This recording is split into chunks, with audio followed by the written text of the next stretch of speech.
হুম।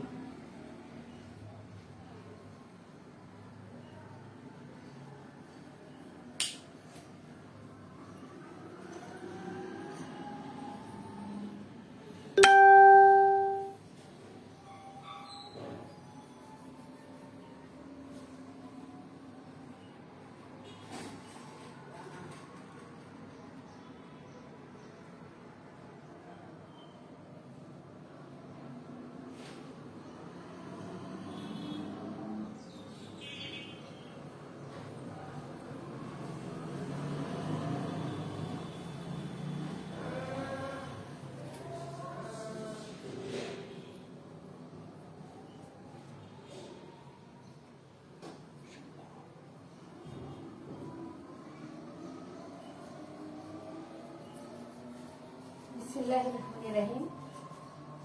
আসসালামু আলাইকুম।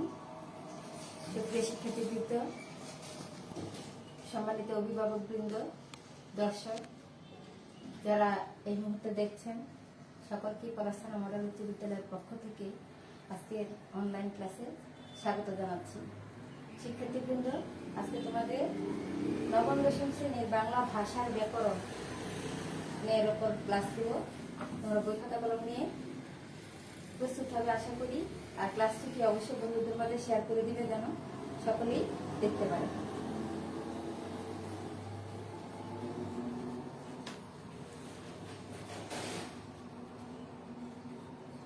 আমি রাহিমা আক্তার, সহকারী শিক্ষক বাংলা, পলাশথানা মডেল উচ্চ বিদ্যালয়, পলাশ, নরসিংদী।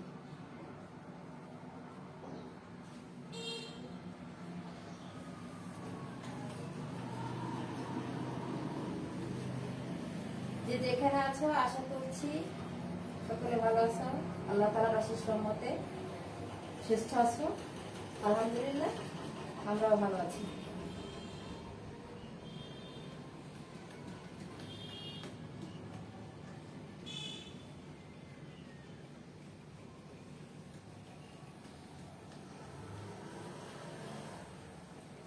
আজকে গত ক্লাসে আমি নিয়েছিলাম স্বরধ্বনি এবং ব্যঞ্জন ধ্বনি, এর উপরে ক্লাসটি।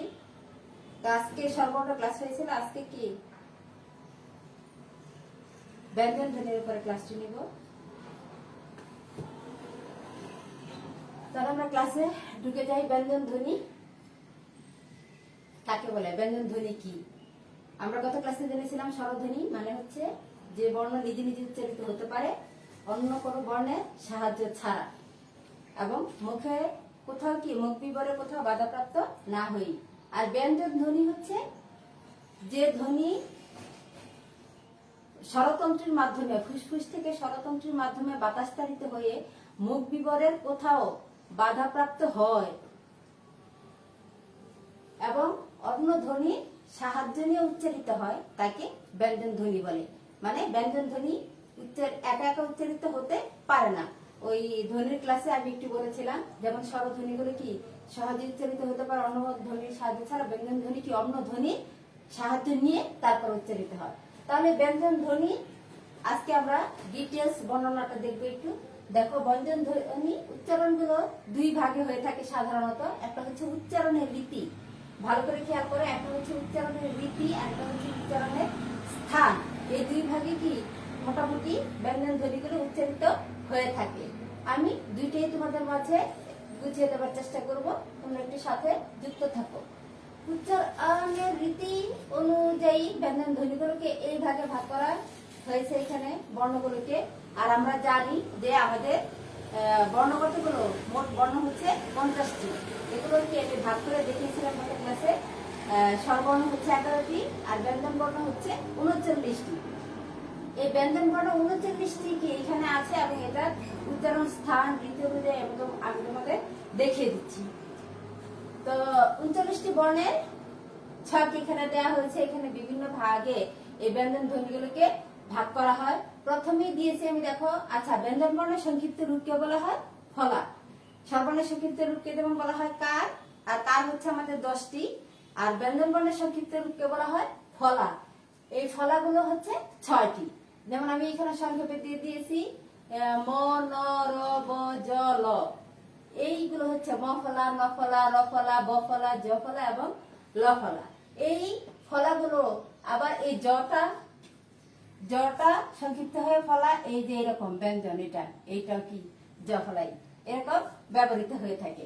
আর এই বাকিগুলো কি কোনটা বর্ণের আগে বসে, আবার কি বর্ণের পরেও বসে এবং নিচে বসে যুক্ত হয়ে থাকে। এই ফলাগুলো ব্যঞ্জন বর্ণের ফলা কয়টি? তাহলে 6টি। ম, ন, র, ব, জ। সংক্ষেপে বললে এইভাবে বলতে পারো, ম, ন, র, ব, জ, ল। এই 6টি হচ্ছে ফলা। নিশ্চয় মনে থাকবে। উচ্চারণে মনে রাখার জন্য এটা নিজস্ব কৌশলে কি তোমরা এগুলো সাজিয়ে নিতে পারো। যেমন আমি এখানে দিচ্ছি ম, ন, র, ব, জ, ল। এইভাবে কি মনে থাকবে সাধারণত। এরপরে দেখো স্পর্শধ্বনি। স্পর্শধ্বনি মানে কি? স্পর্শ করা। উচ্চারণের সময় কোথাও না কোথাও কি স্পর্শ করবে, ছেড়ে যাবে, এটাকে বলা হয় স্পর্শ করা। তাহলে এই স্পর্শধ্বনি হচ্ছে 25টি। কয়টি স্পর্শধ্বনি? 25টি। এনে দিয়েছি কম। কম হলে স্পর্শ, মানে এটা সংক্ষেপে মনে রাখবে তোমরা যে কম হলে কি স্পর্শ, মানে হচ্ছে ক থেকে ম পর্যন্ত। ক থেকে ম পর্যন্ত ধ্বনিগুলো হচ্ছে স্পর্শ। কম হলে স্পর্শ। এইভাবে মনে রাখতে পারে। এগুলো কি বিজ্ঞানসম্মত কোনো রীতি না, জাস্ট মনে রাখার জন্য তোমাদের একটা কৌশল। কম হলে কি স্পর্শ, স্পর্শ ধ্বনি। ক থেকে ম পর্যন্ত। এই যে আমি এখানে ভাগগুলো তোমাদের দিয়ে দিয়েছি। ক থেকে একদম এই ম পর্যন্ত ধ্বনিগুলোকে বলা হয় স্পর্শ ধ্বনি। তারপর হচ্ছে অন্তস্থ ধ্বনি। অন্তস্থ ধ্বনি হচ্ছে অন্তস্থ জ, বয়বিন্দু, র আর হচ্ছে ল। এই তিনটাকে বলা হয় তোমার অন্তস্থ ধ্বনি। অন্তস্থ মানে হচ্ছে মাঝের, অন্তস্থ মাঝখানে ধ্বনি।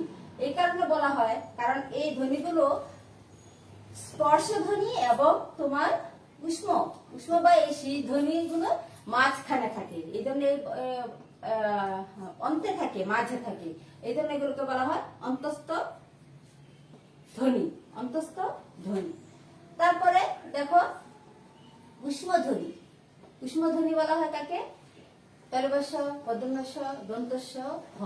এই ধ্বনিগুলো উচ্চারণের সময় মানে বাতাসটা একটু উষ্ণ হয়, মানে একটু গরম ভাব উচ্চারণ হয়। যেমন তালব্য এরকম যদি বলি তাহলে আমাদের এখানে একটা বাতাস স্পর্শ হয় যেটা উষ্ণ, এবং এটা কি তুমি যতক্ষণ ইচ্ছা এটা ধরে রাখা যায়। যেমন স, স, দন্ত স, হ, এইভাবে কি উচ্চারণ তুমি যতক্ষণ খুশি ধরে রাখা যায়। এবং এটা উচ্চারণের সময় যখন তুমি উচ্চারণ করবে এখানে কি বাতাসের একটা স্পর্শ উষ্ণ, মানে একটু গরম অনুভূত হয়। এই জন্য এগুলাকে উষ্ণ ধ্বনি বলা হয়। আবার শীষ ধ্বনিও বলা হয়। একটা অক্ষর বাদ দিলে কি এই হওয়ার জন্য উষ্ণ ধ্বনি। হ অক্ষরটা বাদ দিলে এগুলো কি আবার উষ্ণ ধ্বনি এবং শীষ ধ্বনি। এই দুইটা মিলে উষ্ণ ধ্বনি এবং শীষ ধ্বনি। শীষ ধ্বনিকে মানে এগুলো উচ্চারণের সময় একটা শীষ, মানে সাপের শব্দের মতো একটা শীষ উচ্চারণ হয়। এই জন্য কি এগুলো কি শীষ ধ্বনিও বলা হয়। যেমন তালব্য, মূর্ধন্য ষ, দন্ত স, মানে শীষ থাকে। এই জন্য এগুলোকে শীষ ধ্বনি বলা হয়। আর এখানে হ আছে বলে এটা কি উষ্ণ ধ্বনিও। তাহলে এই ধ্বনিগুলোকে আমরা শীষ ধ্বনি এবং উষ্ণ ধ্বনিও বলা হয়। এগুলো যতক্ষণ ইচ্ছা ধরে রাখা যায় এবং একটা শীষ ধ্বনি, শীষ শব্দ হয়। এই জন্য এটা কি উষ্ণ বা শীষ ধ্বনি। যতক্ষণ খুশি তুমি এটা টেনে ধরে রাখা যায়। তারপরে দেখো তাড়নজাত ধ্বনি। এই ধ্বনিগুলো উচ্চারণের সময় একটা তাড়ন অনুভূত হয়। যেমন ডয়বিন্দু র, র একটা তাড়না হয়। স্বরতন্ত্রে কি একটু অনুরণিত হয়, কেঁপে উঠে, তাড়ন হয়। এই জন্য এই দুইটা ধ্বনি হচ্ছে তোমার তাড়নজাত। ডবিন্দু র আর ঢবিন্দু র। উচ্চারণ করে দেখো তোমরা একটু আমার সঙ্গে। ডবিন্দু র, ঢবিন্দু র। এগুলি কি উচ্চারণের সময় স্বরতন্ত্র অনুরণিত হয়। এই জন্য এগুলিকে বলা হয় তাড়নজাত ধ্বনি। তারপরে দেখো আমাদের কম্পনজাত ধ্বনি। বিন্দু র, র এটা কি এই রটা উচ্চারণ করার সময় কি আমাদের স্বরতন্ত্র একটু কেঁপে উঠে। এই জন্য এটাকে বলা হয় কম্পনজাত ধ্বনি। তারপরে দেখো পার্শ্বিক ধ্বনি। ল, ল উচ্চারণের সময় তোমার ল যখন আমরা বলি এটা দাঁতের দাঁতটাকে স্পর্শ করে এবং দুই পাশ থেকে কি এটা যে দুই পাশ থেকে বাতাস বের হয়ে যায়, এই জন্য এটাকে বলা হয় পার্শ্বিক ধ্বনি। ল ল আমরা উচ্চারণ করে দুই পাশ থেকে বাতাস বের হয়ে আসে, এই জন্য এটাকে বলা হয় পার্শ্বিক ধ্বনি। আশা করি তোমরা বুঝতে পারছো। এরপরে দেখো পরাশ্রয়ী ধ্বনি। পরাশ্রয়ী ধ্বনি আমি এগুলো ডট ডট দিয়ে রেখেছি নিচে দেখো। পরাশ্রয়ী ধ্বনি হচ্ছে তিনটি। এগুলো হচ্ছে তোমার অনুস্বার, বিসর্গ, চন্দ্রবিন্দু। অনুস্বার, বিসর্গ, চন্দ্রবিন্দু এগুলা স্বাধীনভাবে কোনো অর্থ প্রকাশ করে না, স্বাধীনভাবে ব্যবহৃত হয় না। এগুলো অন্য বর্ণের সঙ্গে এগুলো কি যুক্ত হয়, অন্য বর্ণের সঙ্গে যুক্ত হয়ে কি অর্থ প্রকাশ করে। এই জন্য এগুলোকে বলা হয় পরাশ্রয়ী, মানে পরের উপর আশ্রয় করে থাকে। পরাশ্রয়ী অর্থ হচ্ছে পরের উপর আশ্রয় করে থাকে বলে এই তিনটাকে বলা হয় পরাশ্রয়ী ধ্বনি। পরাশ্রয়ী ধ্বনি মনে থাকবে তো? অনুস্বার, বিসর্গ, চন্দ্রবিন্দু। অনুস্বার, বিসর্গ, চন্দ্রবিন্দু পরাশ্রয়ী ধ্বনি। এগুলো কিন্তু নরবৃত্তিকে তোমাদের থাকে। কোনটা কোন ধ্বনি, দেউষ্ম ধ্বনি, বাসি ধ্বনি কোনটা, অন্তস্থ ধ্বনি কোনগুলো, স্পর্শ ধ্বনি কোনগুলো, তারপরে কম্পনজাত ধ্বনি কি, এইগুলো কি আলাদা করে তোমাদের প্রশ্ন থাকে। আর একটা ধ্বনি আমাদের বাকি থাকে, সেটা হচ্ছে কি খণ্ডত। এটা খণ্ড, এটা বুঝাই দেয় এই বর্ণটার নামই খণ্ডত। খণ্ডত মানে খণ্ড, এই যে তয়ে খণ্ড অংশ হচ্ছে এটা, তয়ে ত বর্ণের খণ্ড অংশ হচ্ছে এটা, এটা হচ্ছে খণ্ডত। এটাকে বলা হয় তোমার হসন্ত বলা হয়, হলন্ত ধ্বনিও বলা হয়ে থাকে। কি কি বলা হয়? হসন্ত বলা হয়ে থাকে, হলন্ত ধ্বনিও বলা হয়ে থাকে। তাহলে এগুলো আমরা যদি একটু মনোযোগ সহকারে মনে রাখি, তাহলে কি এগুলো আমাদের জন্য খুব বেশি কঠিন কিছু না। আমি বুঝিয়ে দেওয়ার চেষ্টা করছি তোমাদের। তোমাদের যদি সমস্যা হয় তাহলে কি তোমরা প্রশ্ন করতে পারো, এরপরে আমি বারবার তোমাদের এগুলো বুঝিয়ে দিব। তোমরা কি যুক্ত আছে কেউ?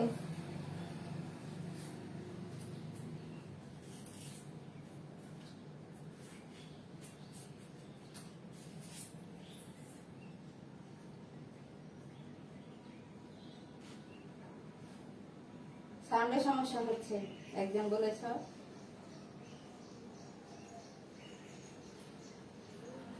আচ্ছা, তারপরে আমরা যাই যে উচ্চারণের স্থান অনুপাতে বর্ণগুলোকে কিভাবে ভাগ করা হয়েছে। উচ্চারণের স্থান অনুপাতে এই বর্ণগুলোকে আমি একটা ছকে সাজিয়েছি। 25টি বর্ণকে দেখো, ক থেকে ম পর্যন্ত প্রত্যেকটাতে 5টা করে, প্রত্যেকটা লাইনে 5টা করে আছে, এটাকে একটা বর্গ বলা হয়। প্রত্যেকটা লাইনে 5টা করে দেয়া আছে, এটাকে একটা বর্গ বলা হয়। আর এই বর্গের প্রত্যেকটা লাইনকে যদি একটা করে বর্গ ধরি, তাহলে এখানে 5টা বর্গ আছে। এই 5টা বর্গের নাম আবার বর্গের প্রথম অক্ষরের নাম অনুপাতে হয়ে থাকে। আবার ভালো করে খেয়াল করো, এই 5টা বর্গের নাম বর্গের প্রথম বর্ণের নাম অনুসারে হয়ে থাকে। তাহলে এই লাইনে এই বর্গের নাম আমরা কি দিব?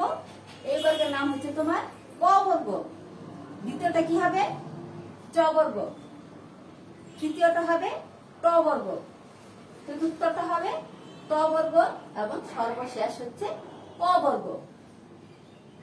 এগুলো একবারে বর্গগুলোর নাম আমরা এইভাবে বলতে পারি, ক, চ, ট, ত, ক, সহজে 5টা বর্গের নাম।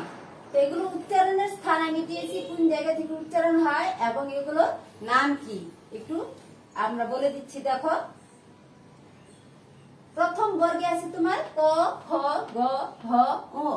এই বর্ণগুলো উচ্চারণ করতে কণ্ঠ ব্যবহৃত হয়।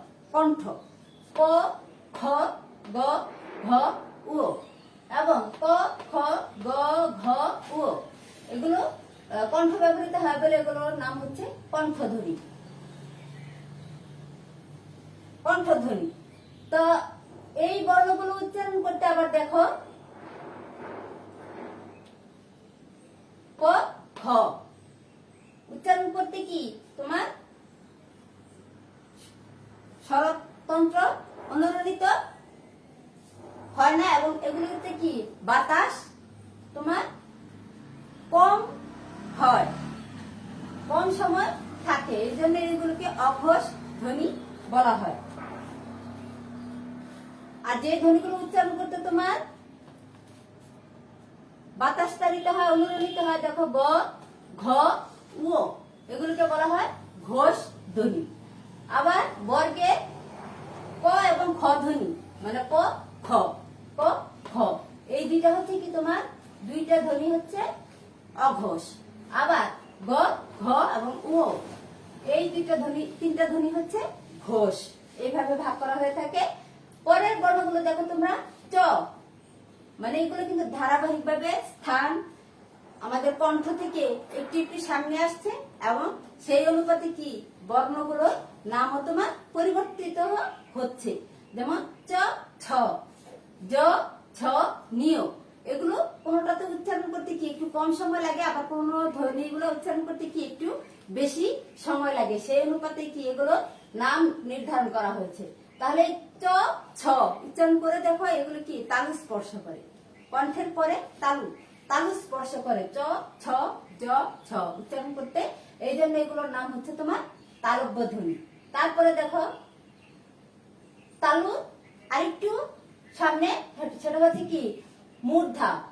মূর্ধা জায়গাটা দেখো, একটা মূর্ধা স্থান আছে, সেখানে কি ট, ঠ, ড, ঢ, মূর্ধন্য ন, এগুলোর নাম হচ্ছে মূর্ধন্য ধ্বনি। তারপরে দেখো মূর্ধা পেরিয়ে আরেকটু সামনে এসে উচ্চারিত হয় ত, মানে দন্তমূলীয়, দন্ত, দাঁত, দাঁত স্পর্শ করে। এই বর্ণগুলো উচ্চারণ করতে দাঁত স্পর্শ হয়। ত, থ, দ, ধ, দন্তন্য উচ্চারণ করতে দন্ত মূল লাগে, এগুলোর নাম হচ্ছে তোমার দন্ত ধ্বনি। তারপরে দেখো সর্বশেষ, সবগুলো জায়গায় কি উচ্চারণ করে চলে এসেছি, এখন হচ্ছে একদম বাইরে প, মানে ঠোঁটের স্পর্শ হয়। ফ, ব, ভ, ম, ক, ফ, ব, ভ, ম, ঠোঁটের স্পর্শ নিয়ে উচ্চারিত হয় বলে কি এগুলোর নাম হচ্ছে তোমার উষ্ঠধ্বনি। উষ্ঠধ্বনি। এখন এই বর্গগুলো উচ্চারণের সময় তোমার আছে, আবার একটু দেখো তোমরা যে কোন বর্ণগুলো উচ্চারণ করতে কি সময় কতটুকু লাগে, সময়ের উপর নির্ধারণ করে কি এগুলো নাম ভাগ করা হয়েছে। নাম ভাগ করা হয়েছে একটু দেখো। বর্গে প্রথম বর্ণ ক, তৃতীয় বর্ণ গ, ক, গ উচ্চারণ করতে সময় লাগে কম, এই জন্য এটার নাম হয়েছে অল্প প্রাণ। আমি দিয়েছি এখানে দেখো বর্গের, তাহলে তোমরা এটা সাজিয়ে নিতে পারো। বর্গের প্রথম এবং তৃতীয় বর্ণ উচ্চারণের সময়, এটা সময়ের উপর নির্ধারণ করে কি বর্ণের নাম হয়েছে। তাহলে প্রথম এবং তৃতীয় বর্ণ উচ্চারণ করতে কি সময় কম লাগে, এই জন্য এটার নাম হয়েছে অল্প প্রাণ। আবার বর্গের এই যে দ্বিতীয় এবং চতুর্থ, এই দুইটা উচ্চারণ করতে সময় বেশি লাগে। যেমন ফ, ভ, খ, ঘ, ছ, ঝ, এগুলো উচ্চারণ করতে কি সময় বেশি লাগে। সেই অনুপাতে এগুলোর নাম হয়েছে মহাপ্রাণ। তাহলে আমরা বর্গের সর্বশেষ যে বর্ণগুলো আছে, প্রত্যেকটারই 5টা বর্গের সর্বশেষ বর্ণগুলো উচ্চারণ করতে আমাদের নাকের সাহায্য নিয়ে উচ্চারণ করতে হয়। যেমন ও, নিয়, ন, ন, ম উচ্চারণ করতে কি নাকের সাহায্য লাগে, এই জন্য এগুলোর নাম হয়েছে নাসিক্য ধ্বনি। এগুলোর নাম হয়েছে নাসিক্য ধ্বনি। তাহলে নাসিক্য ধ্বনি কয়টা? 5টা। ও, নিয়, মূর্ধন্য ন, দন্তন্য ম, এগুলো নাসিক্য ধ্বনি। তাহলে আমরা আরেকটু দেখি। অঘোষ ধ্বনি হচ্ছে স্বরতন্ত্র অনুরণিত হয় না, স্বরতন্ত্র অনুরণিত হয় না, সেটাকে বলা হয় অঘোষ ধ্বনি। ক, খ। আর অনুরণিত হয় সেটা হচ্ছে কি ঘোষ ধ্বনি। যেমন গ, ঘ, ও, স্বরতন্ত্রটা কি একটু অনুরণিত হয়, এই জন্য এগুলোর নাম হচ্ছে ঘোষ ধ্বনি। আর সময় কম লাগে প্রথম এবং দ্বিতীয় বর্ণ, এটা হচ্ছে অল্প প্রাণ। আর সময় বেশি লাগে বলে ফ, ভ, থ, ধ, ঠ, ঢ এগুলো হচ্ছে মহাপ্রাণ ধ্বনি। তাহলে বর্গের নাম অনুপাতে আমরা দেখলাম ক চ ট ত ক 5টা বর্গ। তারপরে স্থান অনুপাতে কণ্ঠধ্বনি, তালব্য ধ্বনি, মূর্ধন্য ধ্বনি, মূর্ধা, তারপর হচ্ছে দন্ত ন ধ্বনি এবং উষ্ঠ ধ্বনি। এই স্থান অনুপাতে 5টা ভাগে ভাগ করা হয়েছে। তারপর হচ্ছে তোমার নাসিক্য ধ্বনি ও নিয়, মূর্ধন্য ন, দন্ত ন, ম। তো এই অনুপাতে কি আমাদের ব্যঞ্জন ধ্বনিগুলোকে ভাগ করা হয়েছে এবং এক একটা সারি ধরে তোমাদের প্রশ্ন আসতে পারে যে উচ্চারণ স্থান অনুপাতে তো কোন ধ্বনি, তারপরে এরকম হতে পারে যে দন্ত ধ্বনি কোনগুলো, সেই অনুপাতে কি প্রশ্ন আসে। তারপরে অল্প প্রাণ ধ্বনি কোনগুলো, মহাপ্রাণ ধ্বনি কোনগুলো, নাসিক্য ধ্বনি কোনগুলো, বিভিন্ন ভাবে কি তোমাদের আসতে পারে ফলা কয়টি, কি কি, এবং এই ব্যবহারগুলো কি আসতে পারে। তারপরে তাহলে আমরা আরেকবার একটু প্রথম থেকে দেখে নেই। ব্যঞ্জন ধ্বনি, যে ধ্বনি উচ্চারণ করতে কি অন্য বর্ণের সাহায্যে নিয়ে উচ্চারিত হয়, নিজে নিজে উচ্চারিত হতে পারে না, সেগুলো হচ্ছে ব্যঞ্জন ধ্বনি। 2 ভাগে ভাগ করা যায় ব্যঞ্জন ধ্বনিকে, উচ্চারণ রীতি এবং উচ্চারণ স্থান। এবং উচ্চারণ রীতি অনুপাতে এই ভাগে ভাগ করা হয়েছে বর্ণগুলোকে। স্পর্শ ধ্বনি, কম হলে স্পর্শ মানে ক থেকে ম পর্যন্ত, অন্তস্থ, মাঝের ধ্বনি, স্পর্শ ধ্বনি এবং উষ্ণ বা শীষ ধ্বনির মাঝামাঝি এই বর্ণগুলো থাকে, এগুলো হচ্ছে অন্তস্থ ধ্বনি, অন্তস্থ র, বয়সন্য র, ল।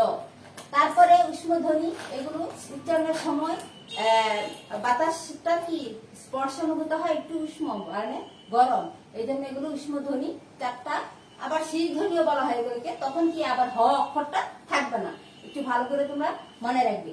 তারপরে তাড়ন জাত, এগুলো কি একটা তাড়নার ভিতরে স্বরতন্ত্র কি একটা তাড়নার অনুভূত হয়, এই জন্য এটা তাড়নজাত ধ্বনি 2টা, বয়সন্য র, হয়শূন্য র। তারপরে কম্পন জাত, র উচ্চারণ করতে কি একটু কেঁপে উঠে, স্বরতন্ত্র কি একটু কেঁপে উঠে, এটা হচ্ছে কম্পনজাত ধ্বনি। পার্শ্বিক ধ্বনি হচ্ছে ল, কারণ এই বর্ণটা উচ্চারণের সময় 2 দিক থেকে বাতাস বের হয়ে আসে, এই জন্য এটাকে বলা হয় পার্শ্বিক, 2 পাশ থেকে বের হয়ে আসে বলে এটাকে বলা হয় পার্শ্বিক ধ্বনি। পরাশ্রয়ী মানে অন্য বর্ণের উপরে বা সাথে ব্যবহৃত হয়, এজন্য পরের আশ্রয় থাকে বলে এগুলো হচ্ছে পরাশ্রয়ী। কি কি ধ্বনিগুলো, অনুস্বার, বিসর্গ এবং চন্দ্রবিন্দু। তারপর হচ্ছে তোমার খণ্ডত, এটাকে বলা হয় হসন্ত বলা হয়, আবার হলন্ত বলা হয়ে থাকে। আর এখানে 5টা বর্গে ভাগ করা হয়েছে 25টা বর্ণকে। প্রত্যেকটা বর্গের নাম হচ্ছে ওই বর্গের অক্ষর প্রথম ধ্বনির অনুপাতে, যেমন ক বর্গ, চ বর্গ, ট বর্গ, ত বর্গ, প বর্গ। এবং এগুলো প্রথম এবং দ্বিতীয় এই 2টা বর্ণ উচ্চারণ করতে কি স্বরতন্ত্র অনুরোধিত হয় না, এজন্য অঘোষ। আর এগুলো স্বরতন্ত্র, বাকি 3টা ধ্বনি উচ্চারণ করতে স্বরতন্ত্র অনুরোধিত হয়, এগুলো হচ্ছে ঘোষ। আবার বর্গে প্রথম এবং তৃতীয় বর্ণ উচ্চারণ করতে সময় কম লাগে, সময় অনুপাতে, সেটা হচ্ছে অল্প প্রাণ। এবং দ্বিতীয় এবং চতুর্থটা উচ্চারণ করতে সময় বেশি লাগে, এটা হচ্ছে মহাপ্রাণ ধ্বনি। আর এই বর্গের শেষ 5টি বর্গের 5টি ধ্বনি উচ্চারণ করতে নাকের সাহায্য নিয়ে উচ্চারণ করতে হয়, এই জন্য এগুলো নাসিক্য ধ্বনি। আর স্থান অনুপাতে ক খ গ ঘ হচ্ছে কণ্ঠধ্বনি, চ ছ জ ঝ হচ্ছে তোমার তালব্য ধ্বনি, তারপরে ট ঠ ড ঢ এগুলো হচ্ছে মূর্ধন্য ধ্বনি, ত থ দ ধ দন্ত ন হচ্ছে দন্ত ধ্বনি, প ফ ব ভ ম হচ্ছে তোমার উষ্ঠ ধ্বনি। তাহলে শিক্ষার্থীবৃন্দ, আশা করি তোমরা বুঝতে পেরেছ। যদি এর মধ্যে তোমাদের সমস্যা হয় পরবর্তীতে আবার যোগাযোগ করবে, আমি বুঝানোর চেষ্টা করব, তোমাদের সমস্যা দূর করার চেষ্টা করব। তাহলে সে পর্যন্ত ভালো থাকো, সুস্থ থাকো, নিরাপদে থাকো। আল্লাহ হাফিজ।